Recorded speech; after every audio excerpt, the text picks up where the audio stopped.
welcome back, everyone. Welcome back to the continuation, the finale here of the viewer replay cast for the day, for the month even. Again, we've been slowly accumulating these replays over the course of the month, and now we are back to cap it off here. We have 2 more replays left. Hope you're ready, hope you're excited. I see in the chat, it would never have occurred to me before today that 20 science vessels is a hard counter to ultras. I feel like we all came away with something from that last game. I don't know what, I don't know if it was a good or a bad thing, but I feel like we've all experienced something and we've changed as people. Oh god. And we have 2 matches left. 2 matches remaining. One of them is on Troy, and the other, of course, is from Matt in the chat. It is a ZVP. I feel like... Okay, I feel like we should continue for now with SC Evo. So we're going to be hopping into the game on Troy first, and then we'll end the viewer replay cast with Matt's game back to SC2. So I feel like we're still in the mode of StarCraft Evo, so we'll finish off the StarCraft Evolution maps first, and then we'll be jumping into Matt versus Trap. Oh boy. We'll get there, we'll get there. As we just came back out, but they drag us back in. We are loading back into the very same map, back into Troy. No. Will we be broken? It's a TvT. We're going to be loading into a TvT, Terran versus Terran on Troy. We just saw what happened in the TvZ. We were stuck in there for 50 minutes. And I am concerned. Okay, sorry, my apologies. It is random versus random, but I believe they end up rolling Terran. Let's go. Let's go. As spawning in the bottom left-hand corner of Troy, we have the red Terran player rolling the SC2 Terran for HyperONE. It is HyperONE.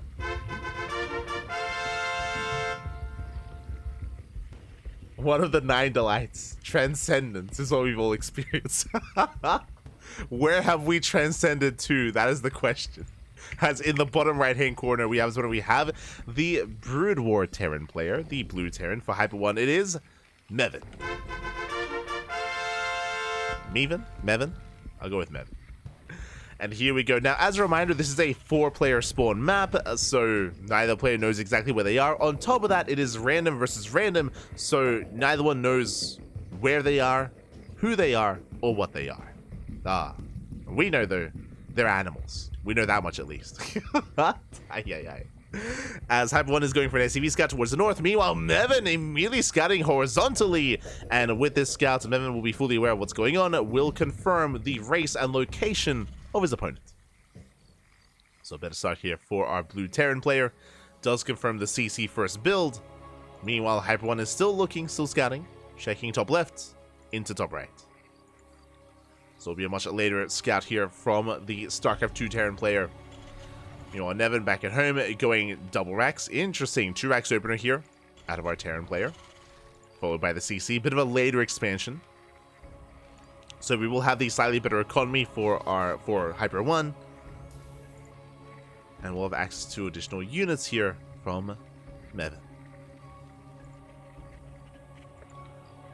It just says Meven. Meven. Which one is it Meven or Meven? No. SCV is moving out. HyperONE still scouting for the expansion. Right, oh, Rhymes with 7. Yeah, there we go. There we go. Rhymes with 7. Meven. Yeah, we got there. I gambled a little bit. You guessed correctly. As we are going to be settling in. No major tech pods yet from our players, just focusing on their economies. Alas, additional marines here for our Terran player. And he does end up hiding his second racks, building up a larger marine count. We'll see if he goes for the academy, if he heads into stim, and goes for like a 2-1-1 push or something along those lines. Can't see that potentially working. Meanwhile, HyperONE settling in. Going down his factory. And once again, I'm not really too familiar with the skill level of our players, but, you know, coming in fresh. Good to go.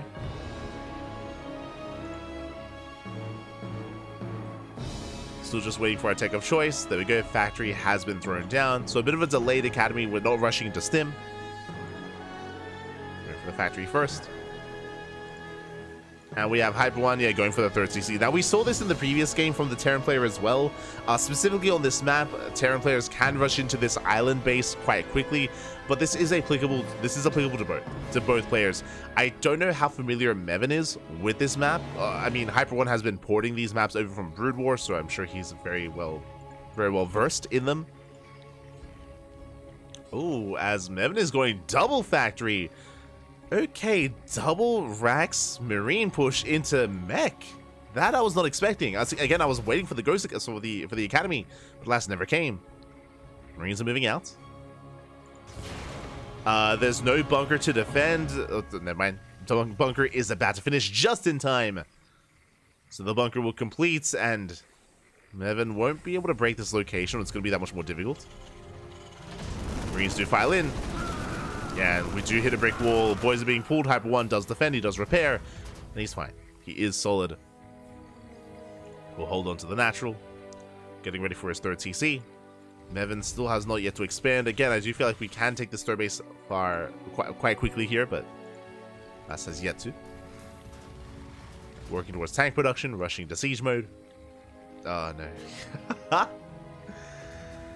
And we might even see mech versus mech. Speaking of, Starport has been thrown down. The initial 1-1-1 is set up. HyperONE, what do we go for? A Rax or another factory? Oh, it's alright. Let's go. It's Bio. So it is not mech versus mech. Thank God. It is going to be Bio tank versus mech instead. Raxes are thrown down. Eventually working towards Stim. Third base is up and running. Likewise, third base on location for Meven. Going for the vertical third instead. That is an academy. Wait.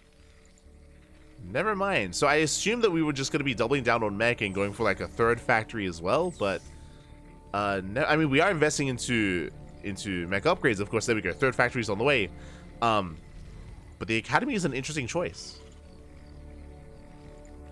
Very interesting. As from my understanding, at least, the academy is used for bio upgrades.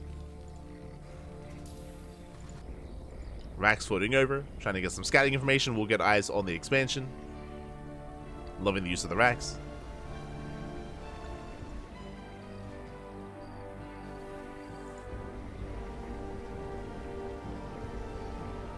Academy is a comsat station prerequisite. Oh, I see, I see. I did not know that, actually. So apparently you need the academy to get into your scans. To create that add-on on the CC.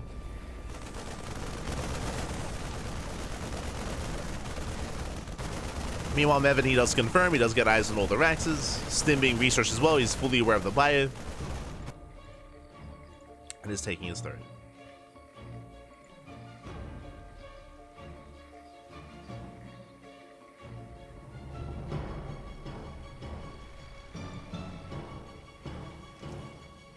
As Meven is setting up outside the expansion, throwing down those spider mines. Getting into a fourth factory, just committing into mass mech. Meanwhile, HyperONE making use of these short rush distance by air, going for the double drop. Meven, it looks like he will not scatter, will not confirm. Vultures are out on the map, but he does have turrets in position, and the Marines as well. And more turrets on the way. Meven fully aware he is vulnerable to a drop. Drop does come in. And the towers don't quite cover everything. The drop will get behind the mineral line, or will get into the base, into the production. And Vulture goes down, and tank does siege. But Meven, he should be able to clean this up. He has plenty to deal with this. And now, HyperONE does confirm that it is going to be mech. Does confirm all the factories. But that was a very expensive scout, I should say. Very expensive.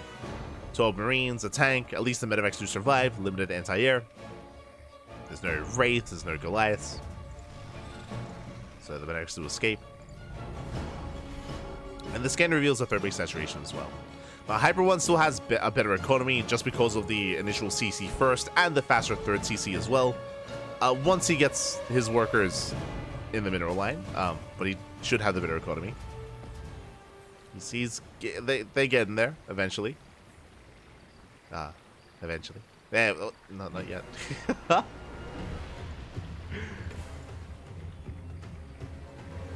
There we go.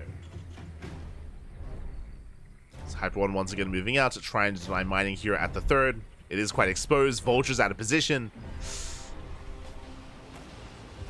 And again, HyperONE with his more bio-heavy composition has a more mobile army and can try to pull his opponent apart. Going for the gas geyser, actually.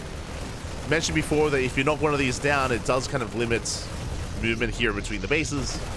Goes to the mineral line, takes out the SCVs.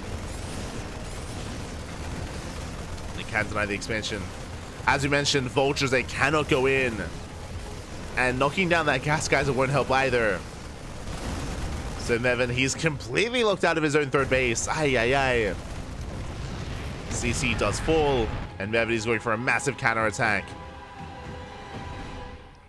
He lost his third. CC's on location, a little bit greedy here by HyperONE. Dropping into the natural, getting a tank. And what is that home to defend? There's 5 tanks in position. The bunker is empty, but the tanks, they can hold their own. Tanks can hold their own. Meven slowly pushing forward. Oh, we've seen this before. The tank volleys go off. Massive tank shots. And one tank goes down, but the Marines, the Vultures as well, they get shut down. And I'm getting deja vu from the Ultras. As this position is brutal. I mean, the tanks are slowly falling. There's 2 tanks left. But HyperONE is holding the line, just barely waiting for reinforcements. There we go. Marines are amassing. We have Liberators. We have Ravens.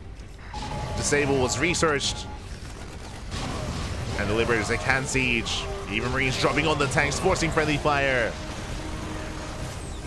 And Meven gets completely shut down. And from here, HyperONE can counterattack. As a reminder, Meven, he's pretty all in on 2 bases. His third base is just now being landed. No saturation. Goliaths have arrived. Catching a Raven, not bad. Raven goes down, but here comes a Liv. Oh my god, that Vulture, so fast. He was zooming.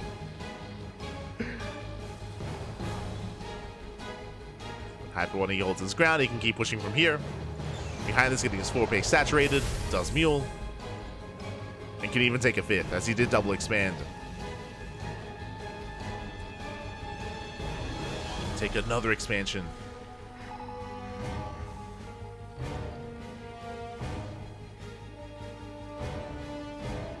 The graphics don't represent the reality. Yeah, it doesn't. It looks like there's more room than it is. You know, it's like looking at a mirror in the car.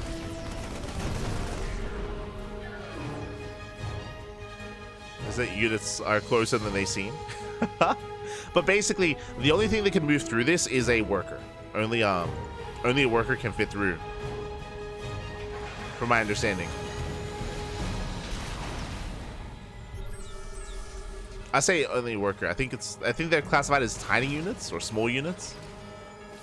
Maybe a Marine, but I don't think so.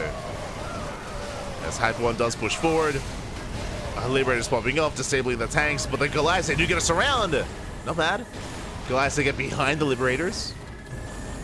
Not a bad fight here out of our Terran player.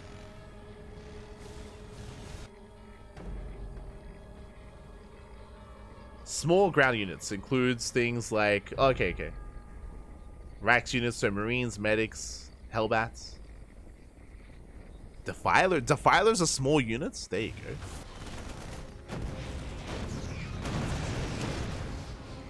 That's crazy.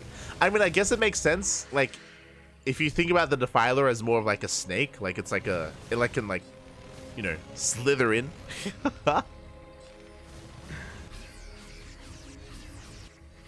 As HyperONE is mass expanding.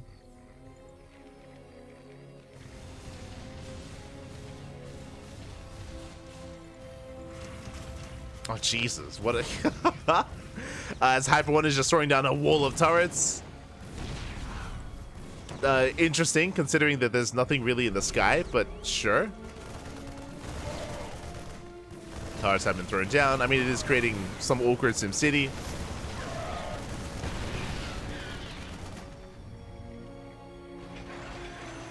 Yeah, just spending his money. I mean, HyperONE has been missing macro cycles. He's got 4,000 minerals. I guess may as well spend our money somehow. At this point, could throw down CCs at every expansion, at every base. Even throw down CCs in the middle for planetaries. Jesus, 5,000 minerals. Oh my god. We've missed more than a couple macro cycles. But it's fine. We're getting there. You know, there was a lot of micro intensity going on earlier. Aye.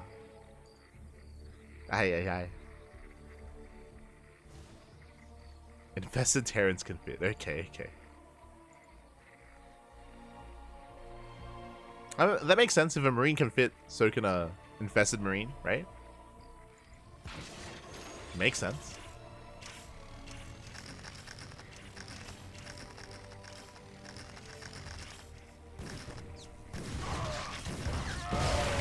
Nice catch here from Meven. I mean, you can't start harassing. Despite the wall that we have here in the center, these bases are very exposed. HyperONE moving out.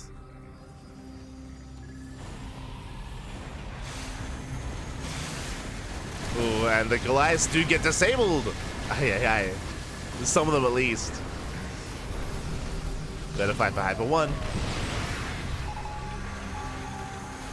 Yeah, he's going to be slow pushing. And dealing with these Liberators is going to be a difficult thing to do. I mean, the Goliaths, we saw them out positioned earlier. They are a lot more mobile than Thors. They can try to come in from behind. We can try to set up a flank. BC has arrived. Getting into Wraith production.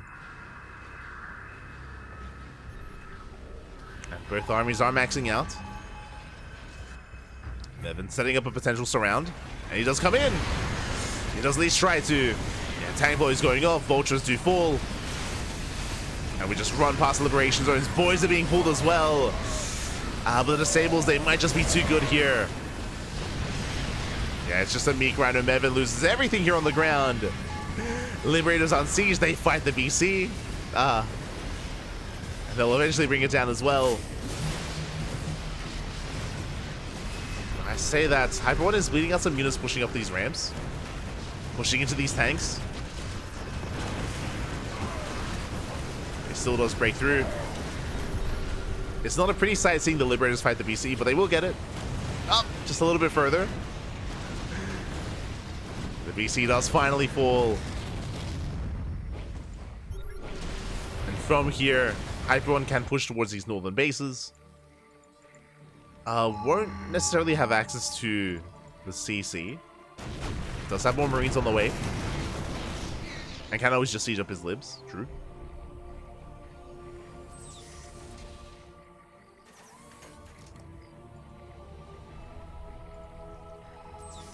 You know, if only Spider-Mans could target SCVs. That'd be crazy.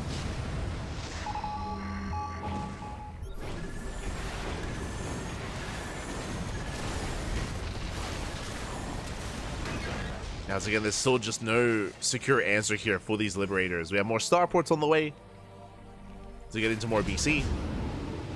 Or even more Wraiths. Oh! The medics! Oh my god, the medics. Looks like one of them barely will go down. Not a bad pickoff, but we mentioned before, the Vultures, the ground army can't really come in. And the mineral line is going to go down once again. Aye. Yeah, this is brutal. As Marines get the entire mineral line and the CC as well. At the same time, Meven trying to break out. Pushing into Liberation. The freedom is too much. Freedom is here. And GG gets called as HyperONE will take the game. GG. But I wouldn't be surprised if maybe Meven was not aware of this kind of feature. Like, the fact that you can knock down the gas geysers, and if you're playing mech, like, this is such a brutal loss. Essentially, this does become like another island base. And trying to protect these bases as a mech player, it's going to be quite difficult. You'd have to invest into dropships to actually have any kind of tanks in position, or to go into a more Sky Terran heavy composition, like trying to gain control of the air. Alas, HyperONE was already going Mass Viking. But yeah, I do feel like this is kind of a big thing to consider, and to take into account if you do end up playing something like mech. But GG. GG, well played. Oh, HyperONE does take it. HyperONE plays more actual Broodal than I do. Oh, I see. GG, well played. I am glad that it was a bit of a shorter game though. I'm thankful. And we got to see the assimilators actually come into play. But yeah, that is a feature in Brood War, and I guess one here as well. So the way that it works is that the hex box of the gas geyser, at least of this gas geyser, is larger than the hex box or the model of the simulator. So technically it shrinks when the building gets put on top of it, and then it expands when the building is destroyed, right? So that's kind of the idea there, which is why the entry point becomes smaller as you destroy these simulators, which is cool. I mean, I do remember seeing that in Brood War as well.